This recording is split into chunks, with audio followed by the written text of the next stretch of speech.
Much, Janice. Well, the date is 529. What's that day to talk about 529 plans? In case you didn't know, a 529 plan is a great way to help save some money for our child's college education and build it up. Stewart Welch from the Welch Group joins us to talk about why the 529 plan is a great way to save for college. But before we do that, the cost of college is just growing exponentially. I mean, it's outrageous right now. And a lot of people have questions about the ROI, return on investment, for that education. Yeah, I think that's right. The cost of college now it's been increasing about 6% a year forever. Yeah. So that's a pretty big number. Right now, private college, kind of all in, is about 25,000. I'm sorry, public college, 25,000. Private college, about double that, or it could be more than that. So people are getting student loans to help pay for this, and then they're asking, okay, well, the degree and the job I get after that is taking me too long to pay that back, so is it worth it? Yeah, and I think there's two answers to that. If the research suggests that if with a college degree, you're going to make about $2 million more over your career, over your lifetime career.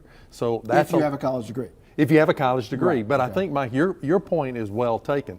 I think parents and college kids need to have a conversation about what course of study am I going to take, and when I finish, what opportunity is that going to have, particularly if you're going to end up with student loans. All right, let's talk about 529 plans. We know they've been around a while. Alabama's didn't rank very high years ago, but now they do. They do, yeah. They actually made a big change, and it looks really good. But the 529 plan is by far the best way to save for college. Okay. And there's 4 reasons for that. The first one is tax-deferred growth.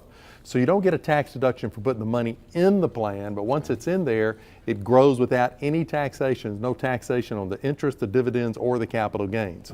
Second reason is tax-free withdrawal. So when you take money out and use it for qualified education expenses, which is very broad, those withdrawals are, again, not subject to tax. So that's what makes the big difference. The third one I'm not sure people are aware of. Talk about the third one. Alabama, you actually get a state tax deduction for your contributions. So if you're a married couple, up to $10,000 a year, that saves you $500 a year, or if you're single, up to half that amount. Yeah, well, the thing I like too is like if you maybe you have a child, you're saving up for them in the 529 plan. Well, they end up getting scholarships. You don't need it for that child. You can transfer it, right? Yeah. So there's a lot of flexibility. First of all, this could be a grandparent. So the grandparent might say, "I want to control the money." They can be the owner. They can control the money.